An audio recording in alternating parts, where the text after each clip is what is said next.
Good afternoon, everyone. I am Angela Rolla, Director of the Yukon Asian American Cultural Center. On behalf of all the panelists tonight, thank you for joining us today as we discuss Asians in America, anti-Asian violence, and the fight against invisibility. Tonight's panel is being sponsored by the Yukon Association for Asian American Faculty and Staff, the Asian American Studies Institute, and the Asian American Cultural Center. Before we begin the program, Mers Lim, Associate Director at the Cultural Center, will read the land acknowledgement. Mers. Thank you. Good evening, everyone.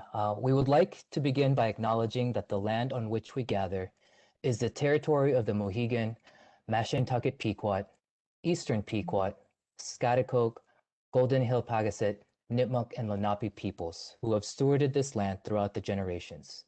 We thank them for their strength and resilience in protecting this land and aspire to uphold our responsibilities according to their example. Thank you.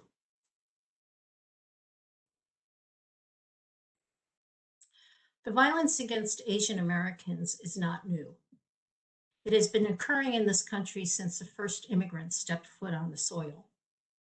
The violence against Asian Americans as it relates to COVID-19 has been increasing at alarming rates since March 2020. We've heard the statistics. Attacks on Asian Americans up by 149% nationwide, up 1,900% just in New York City alone. According to the Stop AAPI Hate website, 3,800 hate incidences between March 2020 and February 2021 have been reported, which include verbal harassment, physical assault, civil rights violations, as well as online harassment. And now with the shootings in Georgia, we add murder to that list. Women report incidences 2.3 times more than men. Chinese are the largest ethnic group who report experiencing hate, followed by Koreans, Vietnamese, and then Filipinos. Reports of incidents come from every state and the District of Columbia, with the primary place of these incidences occurring in businesses. This afternoon is certainly not the first time we are addressing this issue. The Asian American movement began on this campus in 1987 with an incident involving 8 Asian American students who endured a night of verbal attacks and being spat on.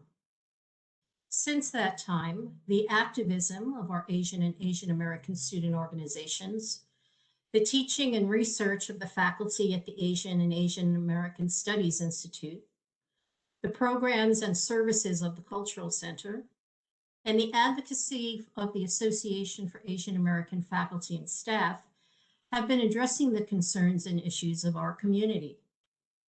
Yet the consistent belief in the model minority myth plagues us, rendering us invisible. And if we are invisible, then the crimes against us are also invisible. It is our hope that going forward, we can shift this discourse about race, racism, and racialized violence to be more informed and inclusive. To that end, I hope that you will join us in April for many of our programs when we observe Asian Pacific American Heritage Month on campus, although the national month is May. Our keynote speaker on April 6th will be Dr. Esther Chu, a health policy researcher from Oregon, whose talk will focus on racism as a public health crisis. Let me take a moment to say to the Yukon community, particularly our students, during this difficult time. Know that there are many resources on campus here to support you. Our Cultural Center, our Studies Institute, and our Faculty and Staff Association are available and accessible, as well as the other cultural centers, studies programs, Dean of Students Office, Student Health and Wellness, and the Office for Diversity and Inclusion. Now on to this afternoon's panel. We are starting with 2 short videos put together by the Immigrant History Initiative, which will frame one of the panel's discussion points. Following the video, Terrence Chang, Director of UConn Stanford and Professor of English, will join us as the moderator and will introduce the panelists. Thank you again for joining us this afternoon, and we hope this is just the start to an engaged conversation.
Okay, thank you, Angela. Those remarks were beautiful and perfect.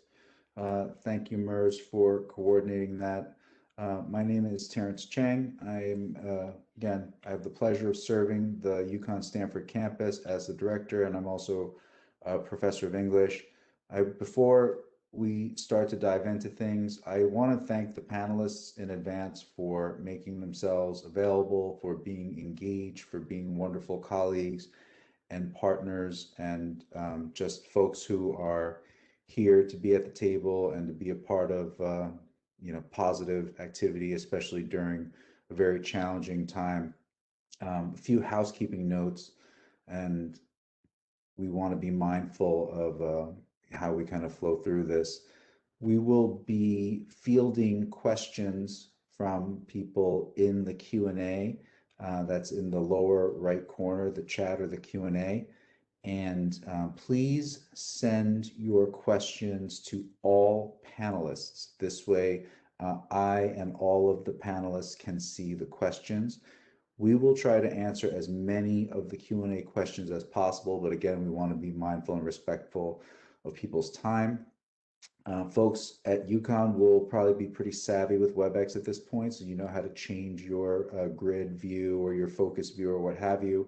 For those of you who are not as familiar with WebEx, there is a layout button on the upper right-hand corner of the WebEx window, and you can adjust your layout there to your liking. So at this point, I'm going to ask the panelists just to do quick introductions of themselves, and MERS will actually be putting the bios of each of our panelists, the full bios, in the chat. So I will call on each panelist, and then in my view, and then we will just 2 sentences, and then we'll go into the questions. Okay. So Aubrey, why don't we start with you? Hi, everybody. My name is Aubrey. I'm currently a graduate student working at the Center for Clean Energy Engineering, working on fuel cells, and I also used to be one of the Pan-Asian Council coordinators at ASAC. Glenn? Good evening, everybody. I'm Glenn Matoma. I'm a professor with a joint appointment in the Human Rights Institute and our Department of Curriculum and Instruction, and I'm also the director of DOD Human Rights Impact. Thank you. Shaina? Hi, my name is Shaina Salvaraju. I'm a senior bio major and psych minor, and I'm also the Impact co-chair this year. Nare? Good evening, everyone. My name is Nare Kim. I'm an associate director at the Asian and Asian American Studies Institute. I research and teach Korean and Asian American literatures and cultures. And last but certainly not least, Mike. My name is Mike Keogh. I am the founder of the I'm Not Virus campaign, an activist in residence at the UConn Asian American Studies Institute, and a wedding photographer. Thank you. Thank you. And thank you again for all of you for being here. And again, to everyone who's in attendance tonight for making the time to be with us. So we're going to start, unfortunately, with the elephant in the room, the horrific murders that just took place in Georgia, where 6 of the 8 victims were Asian. So I'm going to start this question. I'm going to direct it first to Nare. Nare, you actually know that area. So let me begin with you, but I would love to get comments, feedback, thoughts, feelings from all of our panelists if you want to contribute there. So Nare, please start. Thank you. As I'm sure many of you have been, I was just reading so many news for the past few days. I just was glued to my laptop, to my phone, and I couldn't stop myself from continually finding out what has happened.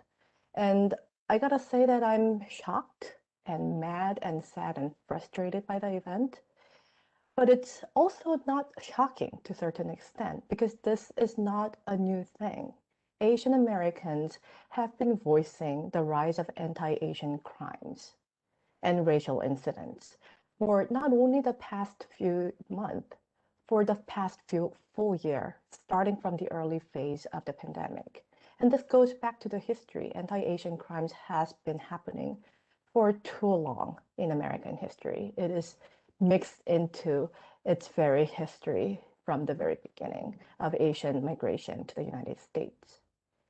One of the things that I want to point out is that it is irrelevant to see whether those parlors are sexual service places, whether these women are of promiscuous nature or not. All these accusations miss the point of the intersectionality of the violence and oppression that happens, that in distinctive way for Asian American women, that they are often sexualized, as well as seen as subservient and submissive, easy targets, sexualized objects. So this violence is not new. It is the distinctive form that Asian women have been seen in American history for a very long time in media, in history, in literature, in cultural products. And this is just one way in which that people who have grown up probably whole life thinking and seeing these images act upon it. And just the fact that the police officers and many different news media outlets that have not been able to address this as a racially motivated crime misses the point that Asian American women are vulnerable to this particular racialization. I'm going to end there and I'm going to speak more later, but I want to hear from other panelists.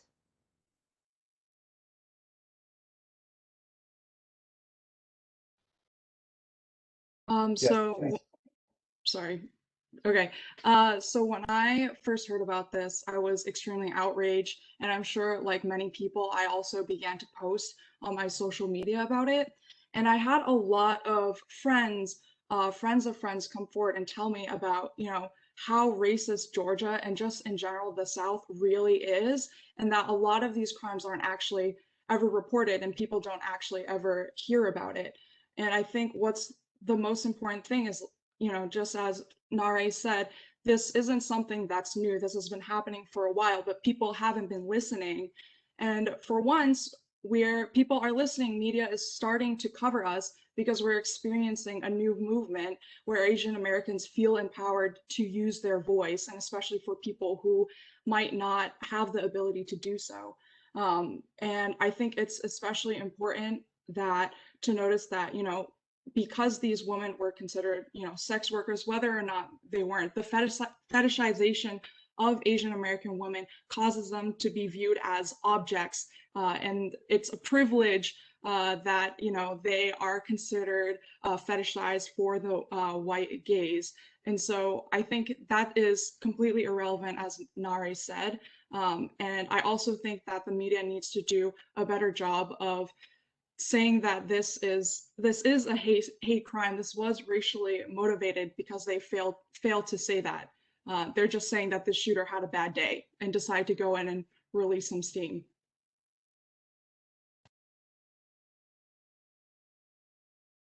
When this happened, I was crying. I was so angry I couldn't find the words that I truly felt. And I think about all the Asian American families who have loved ones working in these Asian American owned businesses. It's hard. It's discomforting to say that Asian Americans work at. It might be discomforting. It's not hard to say for us, but it might be discomforting to hear that Asian American families work at nail salons, they work at restaurants, they work at parlors, and these families, they are scared now. We are scared for our loved ones who are trying to make an earning in these spaces, right? And it made me feel so powerless. It makes me feel extremely powerless. Um, how can I protect the ones I care most about when they go out to work? And I think about the Stockton massacre, and I believe 1989 January, where Cambodian American and Vietnamese American elementary school children that were young, 5 and under, were shot up in California. There's been this long history of this violence being perpetuated against us. And for Asian American women who, they feel the violence of both being a woman and being Asian American, you have people like Lily Wang, who was killed in 2002 because a white man, fetishized her and decided to take her life because he wanted to be with her. He felt that he deserved it. And it's a long history of our bodies being killed and further silenced, made invisible. This cruelty is not new, especially to us, but for everyone else, you know, it seems like this moment is where they're finally learning that this has happened many times in the past.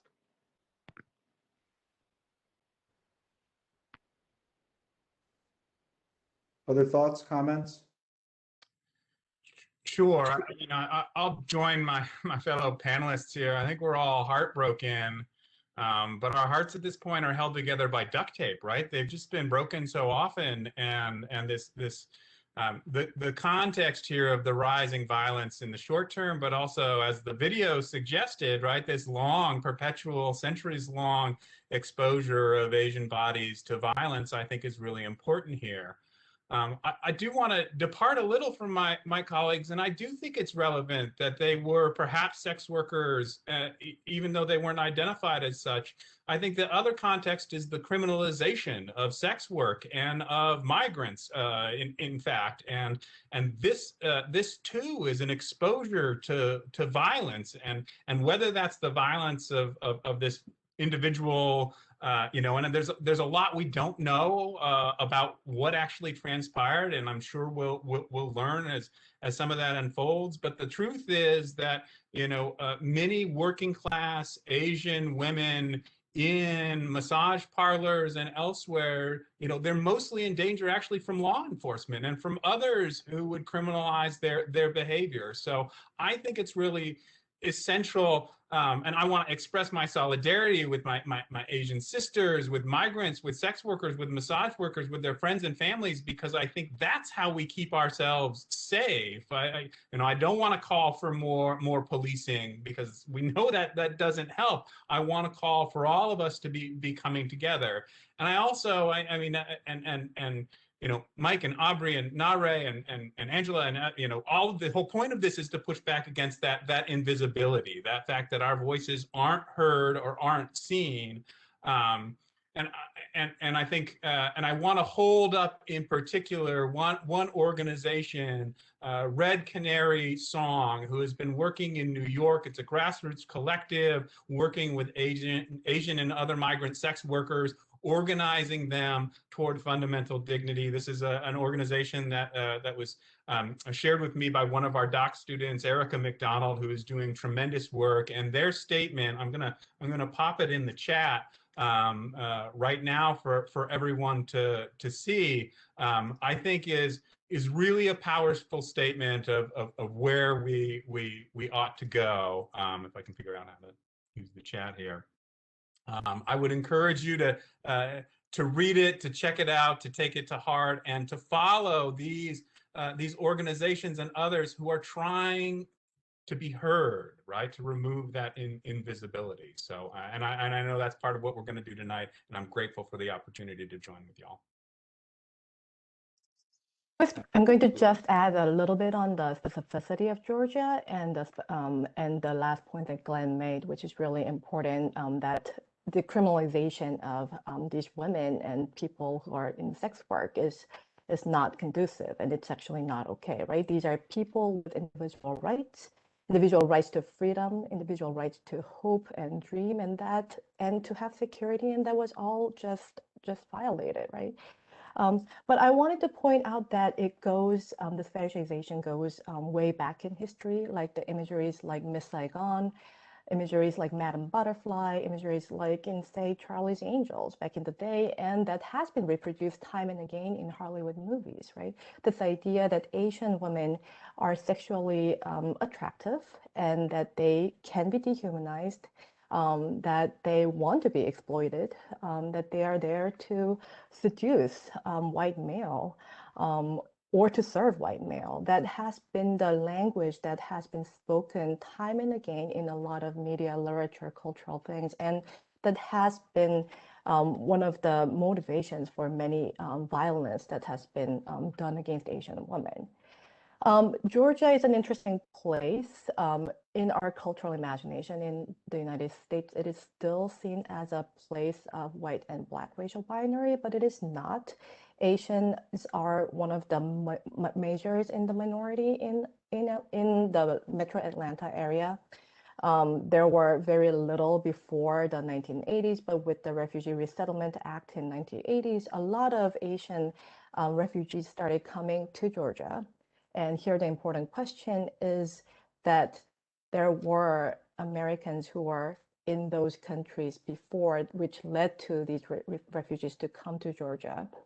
And now Asians comprise more than 4% of the total population in the state of Georgia, and in particular in places like Gwinnett County, where some of these women are known to be from, they comprise more than 12% of the population.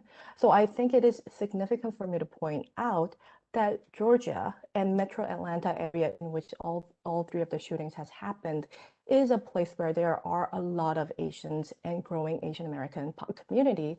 And just as the nature of those immigrant communities are, there are many undocumented people. There are many people who are in many different and precarious business, and they all demand same security. They all have right to same security that has been neglected. Just the fact that we do not see Georgia in that particular racially diverse way, or that city of Acworth, which has not that many Asians now, but that has growing Asian population, is, I think, important to acknowledge. Absolutely. And you know, just listening to you all, and first thank you for again just you know, not just sharing your perspectives, but also being very kind of honest and open with your you know, with your personal stories. I think that's important. You know, part of the power of a panel like this is to actually have the ability to engage with folks and hear the kind of raw, unexpurgated narratives, you know, of folks that, you know, we know. And so I think that is truly, you know, part of the power of this kind of moment. So a lot of what I just heard in what each of you said, it's so complicated, it's so kind of intertwined. But, you know, the media, societal narratives of Asians, you know, legislation and laws, the history. There's so many kind of pieces of our society that date back for, again, it's not just this one incident or this one year or even a decade, right? It's gone back for hundreds of years.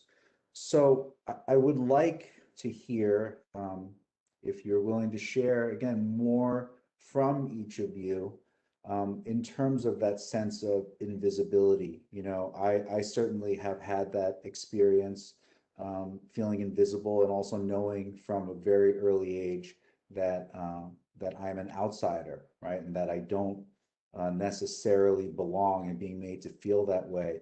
And I think everything you all pointed out kind of reinforces that. So I would appreciate, you know, hearing from you more about maybe one of those most impactful experiences where you felt that invisibility, you firmly and fully recognized it, where you realized you were part of a community or you were an individual who was being marginalized or maybe even threatened. Maybe this happened when you were a child. Maybe this happened in the workplace, or maybe even right here at UConn.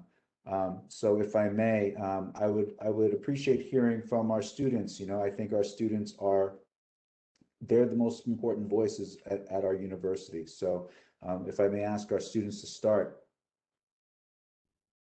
Um, I can begin. So I think in terms of the first time I felt the most invisible was also the first time I realized I was different. So this was back when I was 6 years old. I was the awkward kid with the weird lunches that smelled weird, and that's a different story in itself. But basically, the conversation came up of something to do with my lunches and me not being American enough. And I thought, this was just a casual, like, misunderstanding. Maybe they thought I was from India. So I was just like, no, I have an American citizenship. I'm American. And somehow, like, 6 or 7 students joined in and basically said, oh, no, you're not American. Even if you were born here, like, you're obviously Indian. That's who you are. And I asked one of the girls who I knew, like, recently got her citizenship, and I said, well, you're from Sweden, so aren't you like Swedish too, like not American? And she was just like, no, I have my citizenship. And I think that was the moment I was just like, what makes them American and not me? Like, why do I not belong? And I don't know, it was really frustrating. That eventually became a series of thoughts where I was just like, why am I not American? Will I ever be American? Will I ever be enough? And that sort of impacted me throughout my like formative years. And I think it took me a while to realize, but that was actually the first moment that I think led to me code switching. So um, sort of separating my spheres and behaving one way in my school environment and another way with within my cultural environment.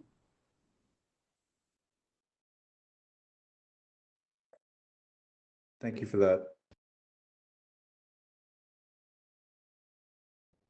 I guess I'm the other student, so I'll start. So I used to play volleyball really competitively in high school and also middle school. So when you get to that sort of like higher level of play, especially in sports, you don't really see that many Asian people. Um, in almost all of my teams, I was the only person of color. Everybody was always white. And I recognized that, you know, whatever I had to say or whenever I wanted to say something, my experiences or my stories were either completely ignored or not heard, or completely minimized as well. And one of the most vivid memories that, or I guess a couple of the most vivid memories I have are of my coaches yelling at me after I got injured, and I determined, you know, I was fine because I worried everybody else, even though 5 minutes before, one of the white girls on my team also fell, and you know, he went to go console her and see if she was fine. And another really impactful experience for me was when I was doing a volleyball camp and I tripped over myself and I actually got a foot fracture. And people just started stepping over me. One girl even glared at me and sneered at me and asked me to get out of the way. But I was on the ground, like obviously crying and in pain, and nobody got up to help me. I was the one who had to crawl away and find the volleyball director. And so that was, I think, one of the most powerful moments of my life where I realized, wow, people don't care about me because I'm different from everybody else. And that was one moment where I really felt invisible.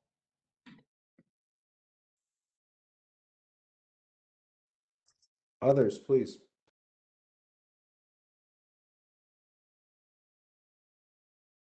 So I call these moments landmark moments for me, right? Where when it happens to us, we kind of recall how that felt and we go back to that moment of trauma. And for me, I remember being 15 or 16 in a class that combined both history and English. And during this class, we were reading this book called Ragtime, and I was being called Cat Like Chinaman, you know, because there was a character in there that was sneaky. And I remember being called that. But the moment that stuck out most for me was when we were talking about field trips. And a friend of mine, she says, I don't want to go to Chinatown because it smells. And my teacher responds, but, well, you don't have to eat the pigeons or the rats there. And the entire class erupts in laughter, all 40 students. And once it dies down, they all of them stared at me. You know, and again, I felt so alone at that particular moment. And after class, I had one of my good friends came up and he was like, Mike, that was messed up that happened, you know. And one of my he's half black and half Jewish, and he came up and he was like, that was wrong that it happened to you, you know. And he still checks up on me, like with Georgia, he gave me a call, but it wasn't until I was older when I discovered Asian American studies that I realized that the hurt and the trauma that I felt at that moment was not that she made a dismissive joke about Chinatown or about me being Asian, but it was the fact that she made my experiences invisible. I was Chinatown for me were these magical moments where my parents would give me $10 to go buy DVDs or Gundam figures with my brother. It was where we got Logans and lychees and durian and would like bring them back to Connecticut and just eat them at home. You know, it was these dinners that I had with my grandmother over these banquets before, and she would talk about life before genocide, about what she used to eat, what she used to make, what her mom gave her. And that was all stripped away from me with this one comment, you know? And yeah. Yeah, I mean, I guess I want to talk a little bit. So my, you know, like hearing, you know, the story. I mean, you all are younger than I am. You know, younger than Terrence and I. Anyway, but I think that, you know, it sounds like, you know, the more things change, the more they stay the same, right? I mean, this is exactly me in the 70s and 80s, right? My childhood was defined by two questions: what are you? Where are you from? And so, you know, that kind of repetition really, well, it does, right? It does something to you and your sense of yourself and your identity and how you can relate. And that certainly has informed me. But I want to highlight one thing about this invisibility, you know. So I exist in part because of racialized violence, right? My grandparents were interned during the Second World War. And in order to get out of that camp, ended up in Flint, Michigan in 1942. the only Japanese American couple in Flint, Michigan, working at the hospital. And their strategy for survival was, of course, assimilation. They had learned, as many Japanese Americans during that period learned, was that to be fully Japanese, to be fully who you are, was to paint a target on you. And so their strategy was to convert to Catholicism, to only speak English at home, to adopt American food ways. And so my father doesn't speak Japanese, I don't speak Japanese. And that invisibility really became a cultural coping strategy that had to be unpacked during the reparations movement in the 70s and 80s, and still happens today. And when I think about that, I think I'm partly reminded that just because they don't see you for who you really are doesn't mean they won't target you for who they think you are. And so invisibility doesn't mean that they can't come for you, right? It just means you don't get to be you in the ways and in the places that you need to be. So, I understand, I honor my grandparents' choice. They did what they had to survive, but I think it's not going to work for us anymore. And we need to push back against that. Well, I'm going to say that I'm not an American citizen. I am a green card holder. I am a South Korean citizen. And I came to the United States as a graduate student. And I have this perpetual question, what am I myself? And I think many people who see me have that question.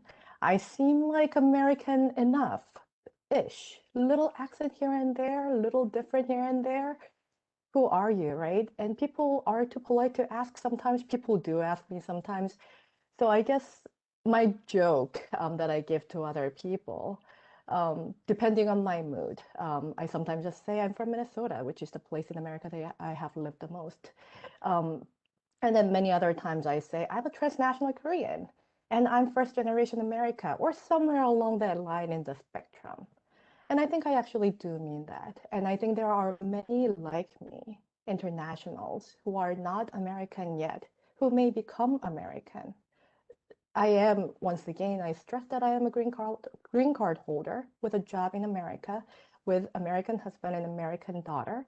And probably in the next 3-4 years, when I am eligible to apply, I might become an American citizen if they would give it to me.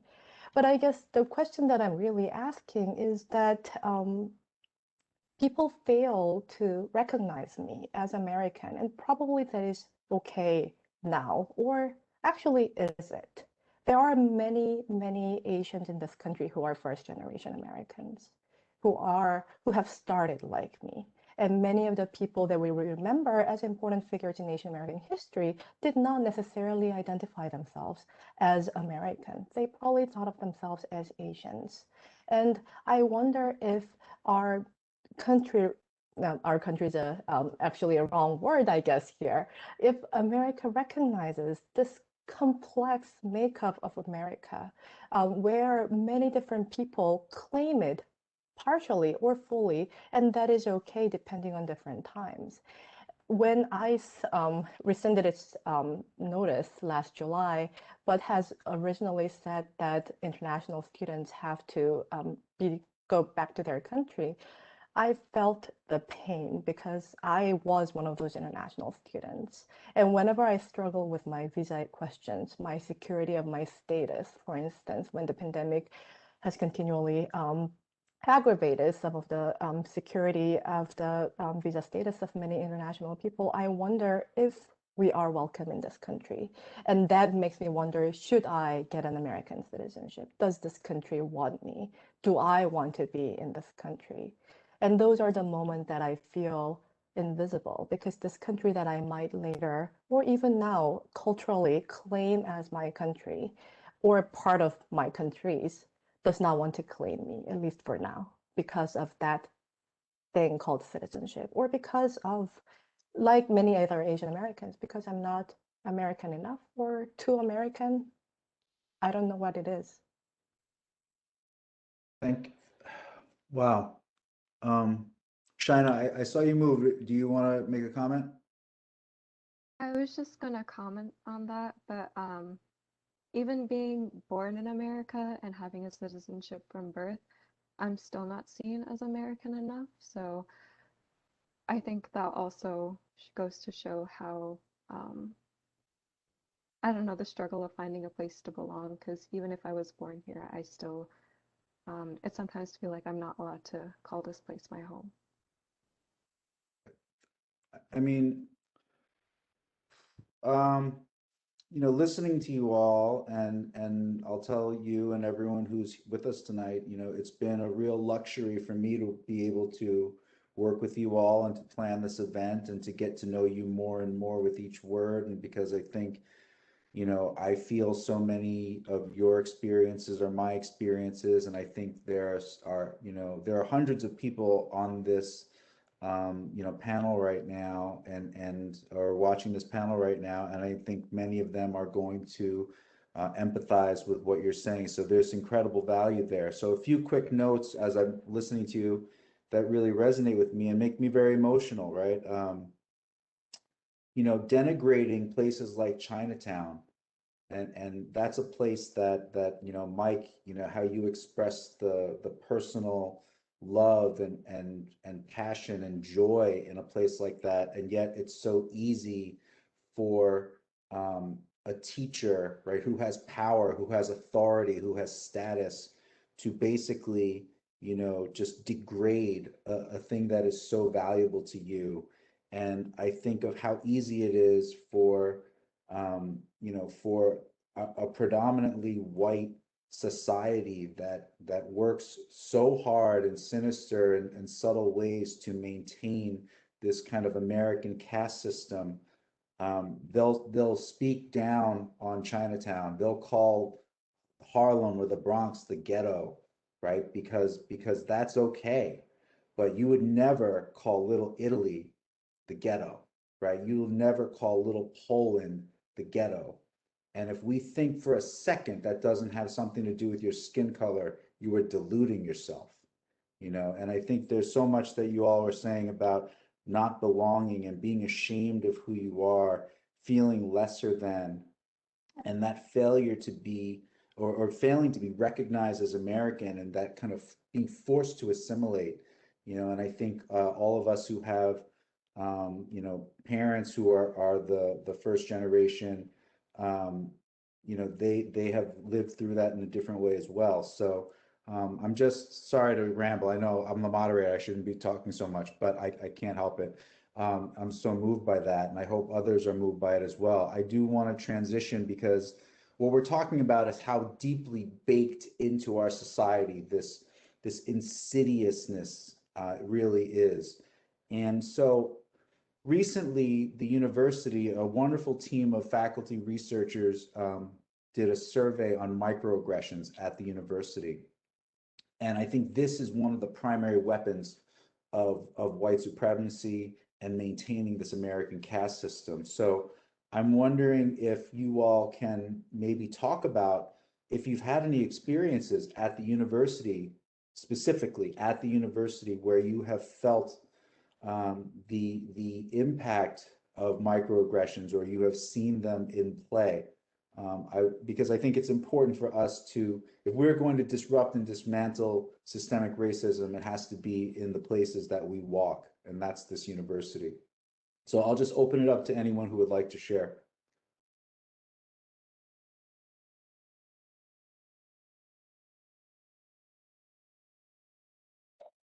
I think that a common thing that, I mean, Asians, but also just other communities of color get in general are when people approach you and then they start with, no offense, but, and by the way, if somebody comes to you and they start with no offense, but, that means they're about to offend you.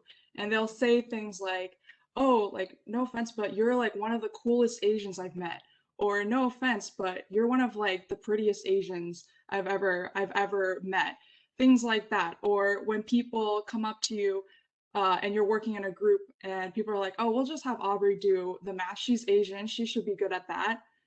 And I feel like like Asian Americans in general, we experience a lot of these microaggressions even more. It's so silent, but it's so deadly, and people will say things like, you know, just like, oh, math and science is in your genetics. You know, you should be good at this. If you're not good at this, you're not Asian.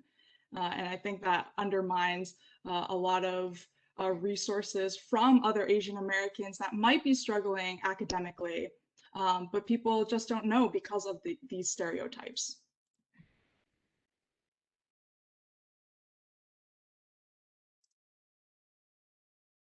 Anyone else? I think Thoughts on that?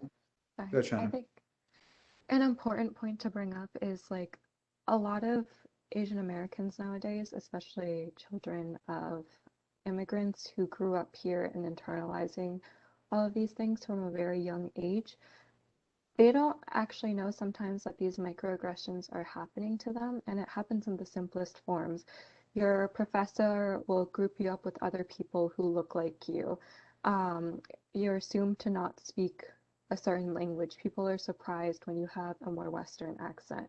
And so I think like it wasn't until my second or third year of college where I started acknowledging these things, unless someone said it directly towards me.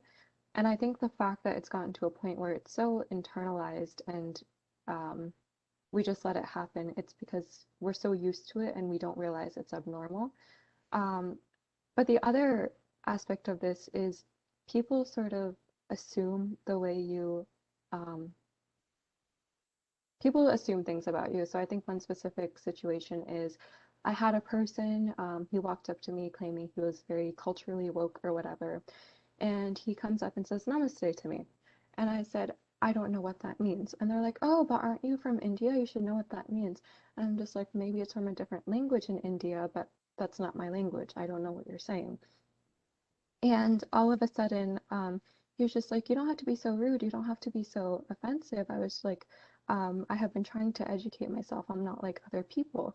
And I don't know, I just felt very uncomfortable in that situation because someone else was getting mad at me when I told them that what they had assumed about me is not true. And I think many students on campus face similar situations like that on a like really regular basis.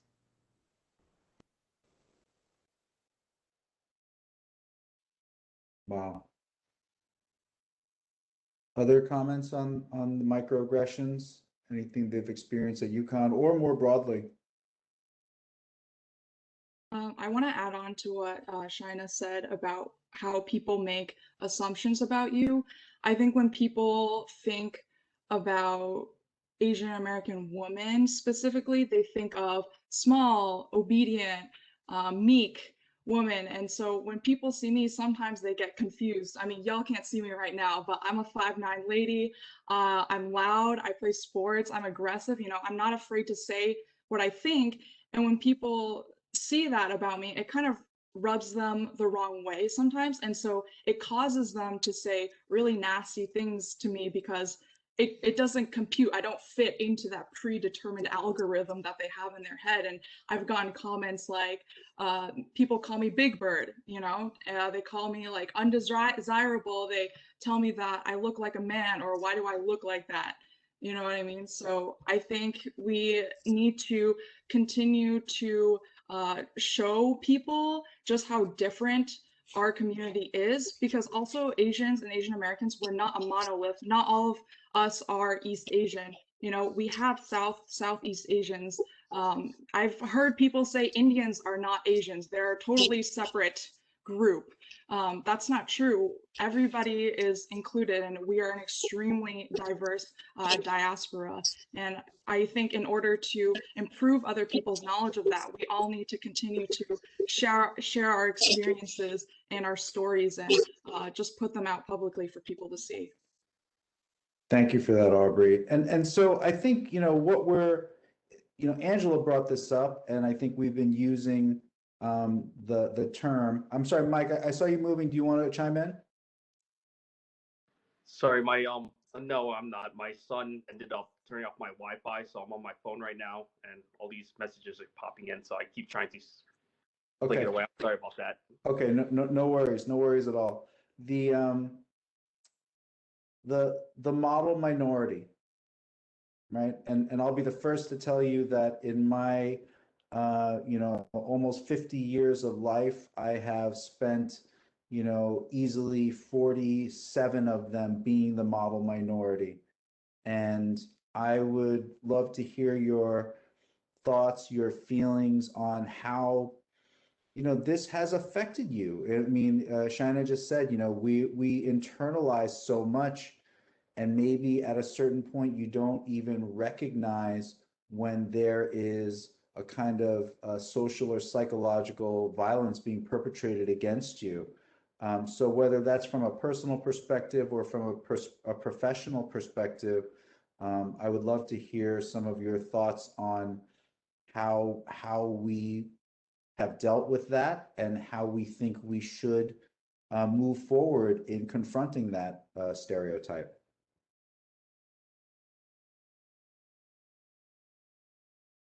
So I think the mob minority is extremely harmful, right? It prevents us from speaking out. And I think outside UConn, back to your previous question, I know outside UConn there were a lot of students that I photographed in the beginning of this pandemic that were feeling discriminated against inside places like Vernon, places like Manchester. I remember this young woman who was a student at UConn who wasn't allowed to go inside a store, and she paused for a moment. And she thought, well, maybe they changed the policy, and this was in February before they turned off or before the shutdown orders.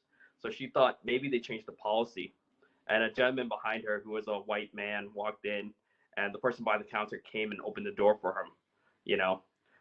So she thought maybe he called in, and afterwards there was her boyfriend came, and her boyfriend is white, and the woman behind the counter comes back and opens the door for her boyfriend, and that's when it hit her that it was because she was Asian American.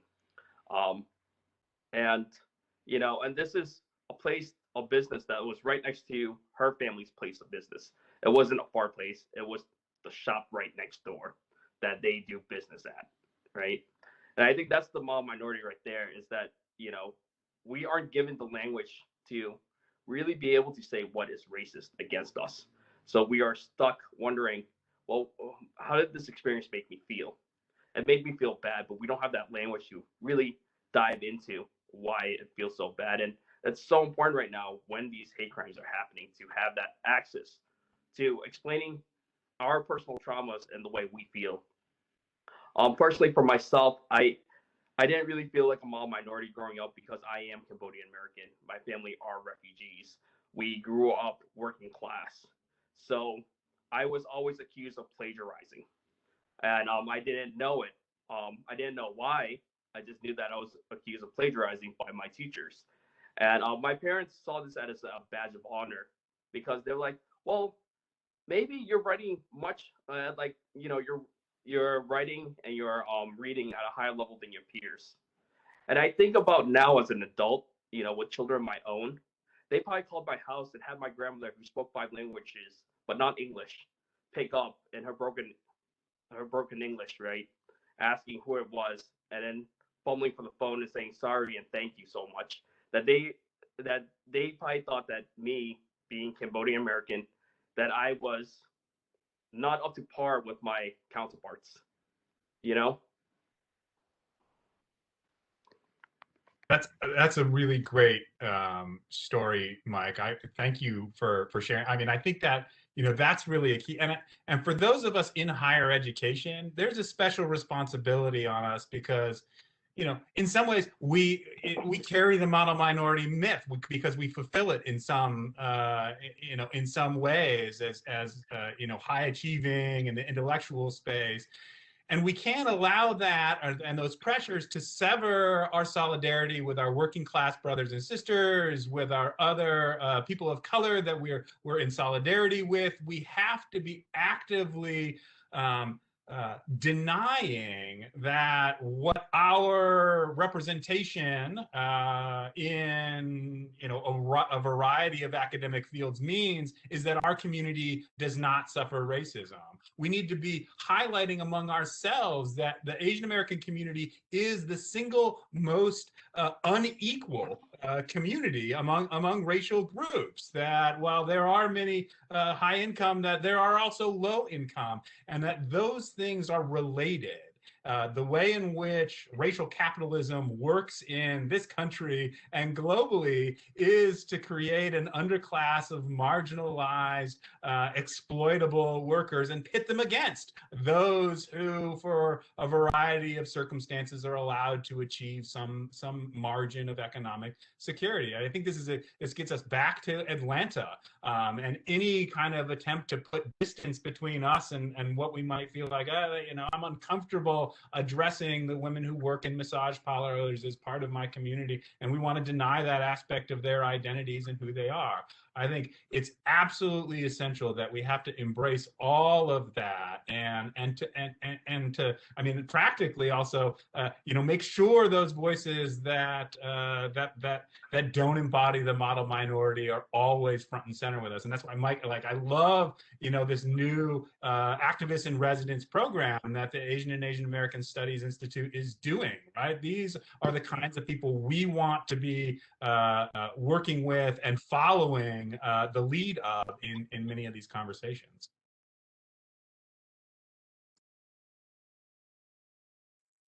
I'm just going to add to that wonderful comment that I teach a lot of Asian American Studies courses, and my students voice that they were the model minority and they didn't realize it, right? But the key for the model minority myth is that it actually verges on perpetual foreigner syndrome, that Asian Americans are continually seen as a particular type of minority because Asian Americans are still seen as these people who have to measure up to certain standard in order to be fully acknowledged as Americans. And as, again, a foreigner myself who works and researches in American literature and culture, I was told at various points that, oh, like you need to pick and choose your battle. Like these things are important. It is important for you to fight for your rights. It is important for you to voice out these issues that are actually serious, but it's really damaging and hard for you to probably talk about racism. It's probably really difficult for you to bring yourself to that vulnerable position. And I have been hearing that too many times. And as, again, an international person whose visa status literally depends on the mercy of this country, it depends on the legal system, but I think it is at large times on the whims of the country as well. You are at a situation where you do not feel safe voicing out. That is why, as Glenn pointed out, and as Mike pointed out, the solidarity is important. That we need to remember that there is diversity of issues out there, and that if you are not in a position where you feel that you are safe to speak, there are people who stand with you. And this is an issue that we need to stand together in order to resolve, because it's not something that can be done by one single voice or one single perspective. There's so many different perspectives within Asian Americans. So I'm just going to end there. Absolutely. I'm being mindful of time. And a question came into the chat, and it's a very straightforward question, and I'll frame it a little by saying this, which is, I think if I had a conversation with my father or my mother, and I said, gosh, I'm facing microaggressions, or people are being racist towards me. Again, I'm almost 50 years old. My dad's in his 80s. My dad would probably smack me in the head and tell me to suck it up, right? And because he does not have the lexicon for that conversation, he does not have the tools to process. And I think we are in a place in time now where we do. So the question from our one of our folks watching the panel is, how do you all kind of process and take care of yourselves, especially during times like these where we are facing events that have impacted us in this way. So that's to anybody. How do you kind of take care of yourself? How do you process? So I think about my parents, right? When we're talking about our parents not having this language, and thank you, Terrence, for sharing that. I think about my parents and this idea that Asian Americans don't stand up for ourselves or stand up for others. I think this is a lie. There's been a long, solid history. But I think about my parents and the way they've had to survive, right? My dad, I found out recently that he fell on a spike. Like about 2 years ago, I found out he fell on a spike fleeing the Khmer Rouge. And this was kind of like some hidden secret that he never shared, you know? And I think about all the traumas that they had to deal with, how they had to survive with their heads down. And that in turn kind of, showcases kind of where they wanted me to be, right? My dad was like, be quiet. My mom instead was like, speak out, speak out, speak out. And unfortunately, I take after my mother. Um, but for me, for my self care, my wellness, it's comfort foods. You know, I'm Cambodian because I have a whole fridge of like fermented stuff, and that's kind of like what I dug into today. Because of the recent news. We also did put out a mental health workbook with the Asian American Studies Institute for Asian Americans to really go through poetry, art, and connect with themselves. And again, like for me, literature was my way in. I shared this with Terrence, but your book was the first book I picked up when I was 18 that had Asian American characters in it, and I read it 4 times during this during my lifetime, and I had my now wife read it too. And I can't begin to tell you how seen I felt there. So for me, it's finding a community where I feel seen, where my experiences and my family's experiences feel reflected on the page or on the screen. And that's why Raya was such a big moment for me. And there's another book that I picked up called The Most Beautiful Thing in the World, about a Hmong grandmother, and my children are half Hmong. And it was about this young girl and her grandmother, and that struck the nerve, and that really kind of centered me in the now.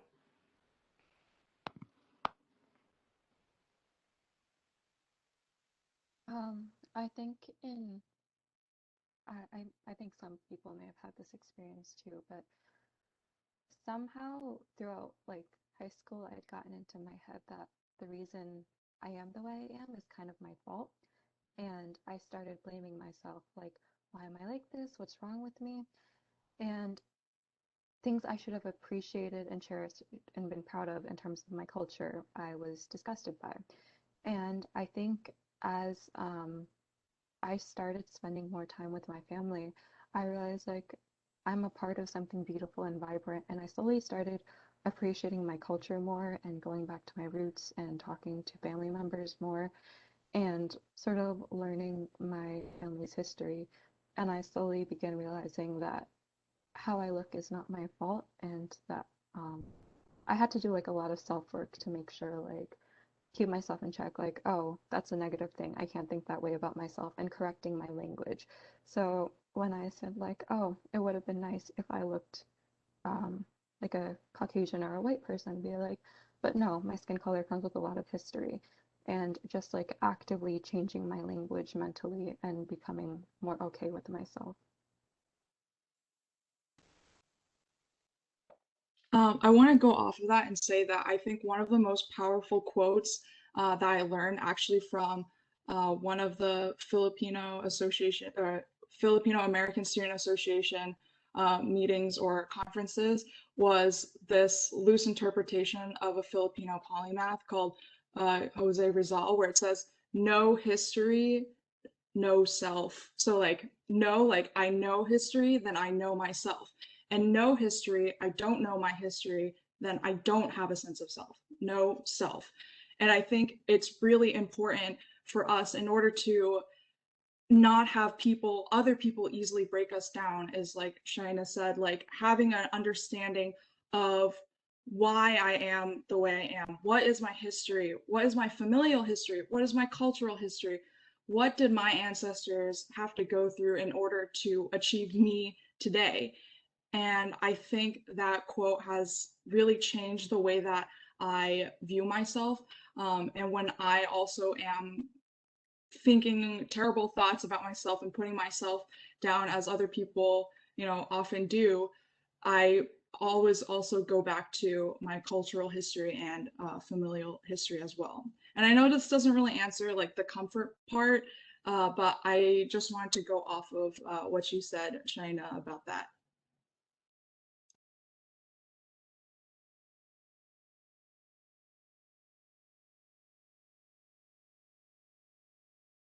Other thoughts to share on how we just kind of process?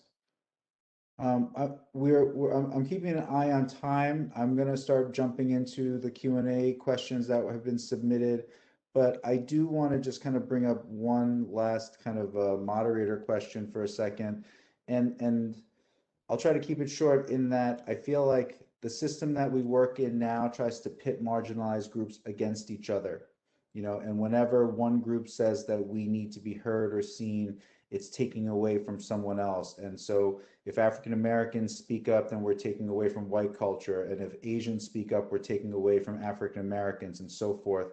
So my question is, how do we transcend that?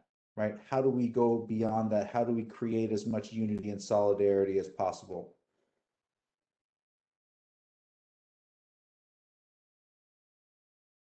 Whether that's at the university or anywhere.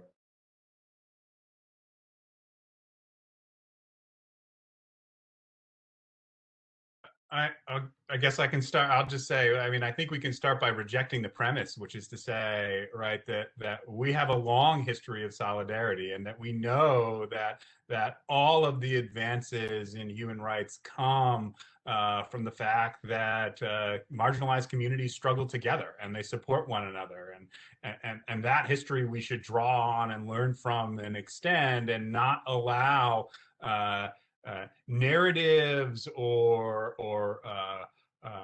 those who would exploit potential divisions to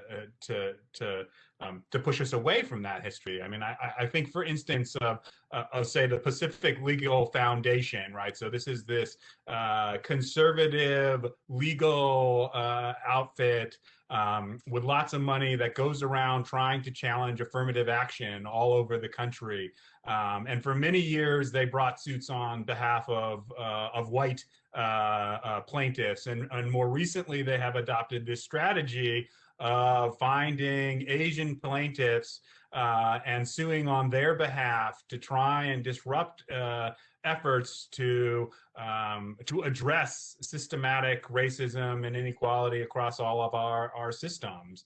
And they really want to put forward this narrative that it's a zero-sum game, and if our Black and brown brothers and sisters get admission to college somehow, that makes us less able to succeed. And we just need to, frankly, call them on their bullshit. That is just not true. That the table, if there aren't enough seats at the table, it's because somebody's been stealing them, and we need to build a bigger table and bring our own seats. And I think that kind of work is exactly the kind that has worked in the past and will continue in the future. So I think that's that's the key to making sure that that narrative doesn't take hold and become a reality.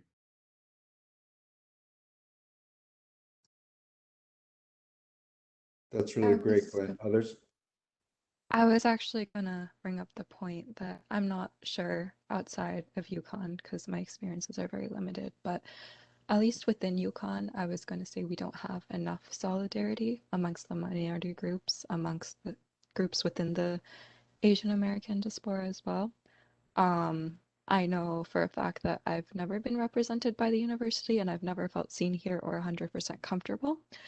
And I think I know many people who share my experience, and I think to be honest, I don't have an actionable plan for this, but I think that we honestly just need to reach out to each other anymore. Our problems are unique, but at the same time, there's so many things that we share, not just within the Asian American community, but with other minority groups on campus. And we honestly don't reach out that much, and we really need to make that an active initiative we do here. I 100% agree with that. And I think the term like when birds of a feather flock together, right? It's so easy for us to just want to stay within our own respective groups and like even within the cultural centers, right? People tend to just go to the cultural center because that's their safe space. And I'm sure even within the cultural center, people of different groups, again, birds of a feather flock together, also stay within their small circle too.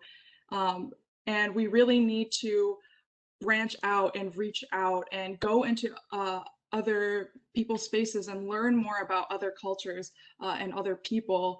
And, you know, one thing that I would also challenge UConn is to recognize that, you know, diversity is not the same thing as inclusion, right?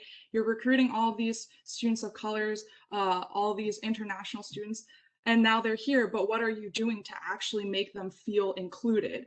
You bring these marginalized communities to the table, maybe you start a panel, but what are you doing to actually make these communities feel heard, feel seen, you know? And so I ask the university to speak up for us during these times of crises and also provide adequate resources to these marginalized communities that they're recruiting these students from, and especially in times of crises like this. And I also think that it needs to be something that can't just happen, you know, after something terrible happens. You know, like we deserve the time and the effort even before attacks happen on our community as well. Sorry, just to go off of that, but we're not a social media trend, so if you're going to support us all the way. Don't just stand up when you see something really bad happen. I saw so many posts about the Georgia incident, but before that, I barely saw anything. And the fact that it took something that severe to get people to address it, and even then, are they talking about it? No, it's a post, that's it. And your work isn't done there. You need to follow up. And also, I think sometimes people say when we want a voice that we want someone else to um I don't know, I feel like oftentimes what ends up happening is someone will end up speaking instead of us. When we say we want a voice, we want the space to share our voice. We don't want someone else summarizing our journey without having gone through the experiences. So making those spaces available to us is also really important. I'll chime in real quick. I really love everything that everyone's saying. It's systematic, right? The way in which there is this perceived division between different minority. And I think UConn as an institution and any other educational institution should actually work really hard to dismantle that, because it's not something that's going to go away by sharing our stories and then feel good about ourselves, how liberal and open we are, right? It's not going to end there. We need to educate people. UConn has to have more courses that literally puts these different minorities together and to show that historically these people have been working together. There were many Asian American activists who have recognized this historically. Yuri Kochiyama was not only an Asian American activist, but she worked for Black Lives Matter back in the 60s. Even talking about the civil rights movement, Third World Liberation Front back then knew that this is not an issue that can be resolved by one student group, but we have to work together.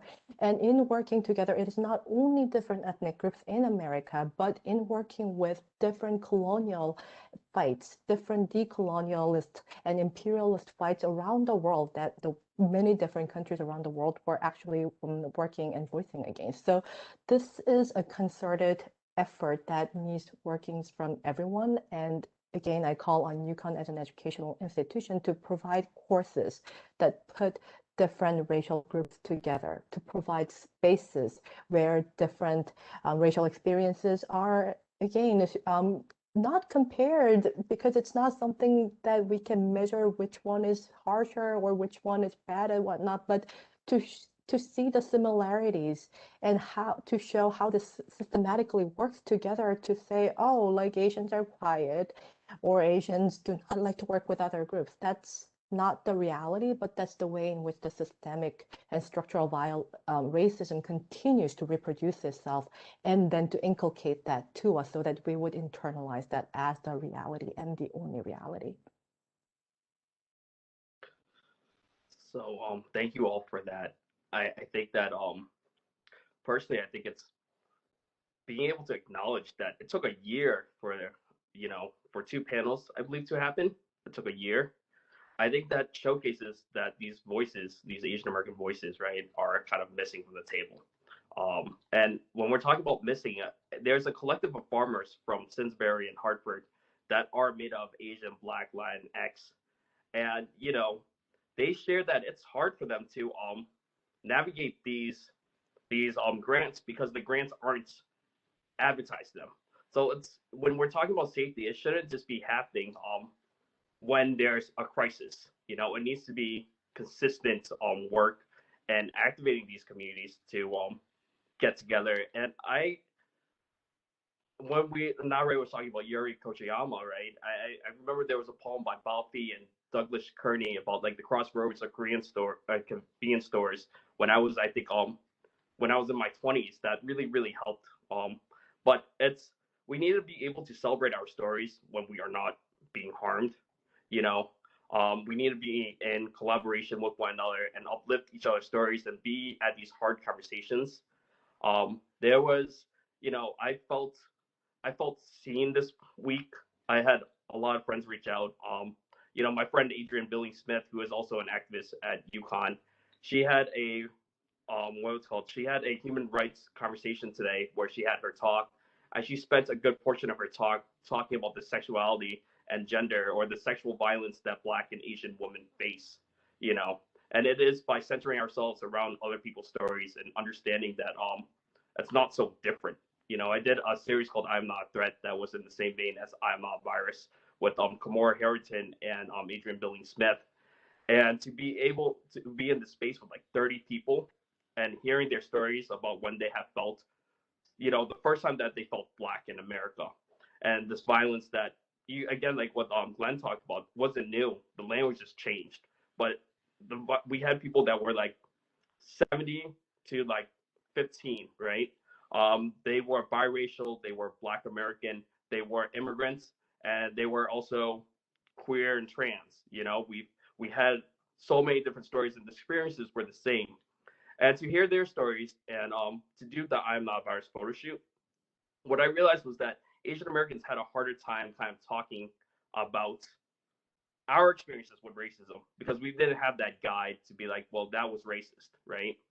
And but centering ourselves around each other and hearing one another's stories, we can now collaborate and empower ourselves to be seen in community. Thank you for that. I'm just keeping an eye on time. So look, I did my best to go through the chat and all of the Q&A. I've never moderated an event with hundreds of people watching and throwing in comments and questions. And I'll tell you that I am so, enriched by just reading the comments of folks who are watching. So I'm gonna, what we're doing is we're watching the chat and the Q&A, and MERS, I think, is going to try to grab as many or all of the comments, and we're going to try to kind of go through them and see what we didn't get a chance to answer, and then we'll send a correspondence. We'll send a correspondence to all of the folks who registered so that there is a follow-up, because it's a pet peeve of ours to have chats that go unanswered, because you all are here and you deserve to be seen and heard as well. So in the last 2 minutes, and I'm going to kick it back to Angela Rolla, just any final closing thoughts? What do you want folks to know? How can we build allyship? How can we continue to support each other, communicate across generations or with other Asians who don't feel as empowered? Just final closing thoughts in just 1 minute, and then I'm going to kick it back to Angela.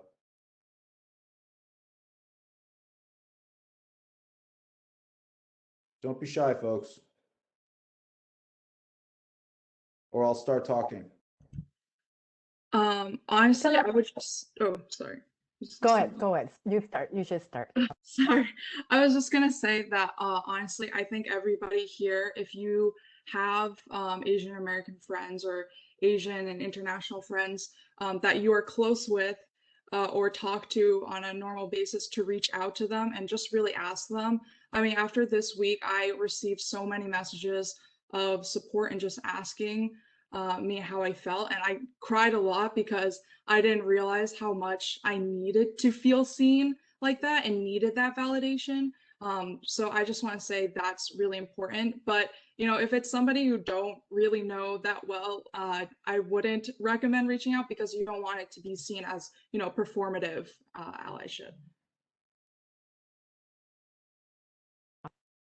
I was just going to add that please do remember this is not, and this should not be a one-time event. This shouldn't be just a moment where we are all incensed or surprised or shocked by the violence or the extent of violence.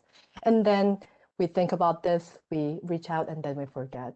We have a lifetime of education through cultural media in our educational institution from K to 12 and all the way into universities that teach us that Asian Americans are model minorities, that there is this racial divide, minorities do not work together, all this different bullshit, this different myth that this cannot change. And do not think that one panel would change your thought. Do not think one event or one Asian American studies course will change you. It may start, but you need to unlearn lifelong time of things that you have unconsciously gathered in your life. So please continue to reach out.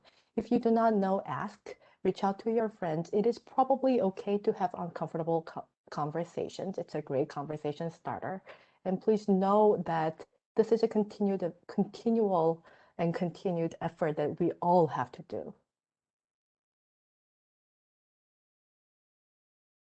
I think this is just for anyone who's just beginning to understand their identity and anyone who's marginalized.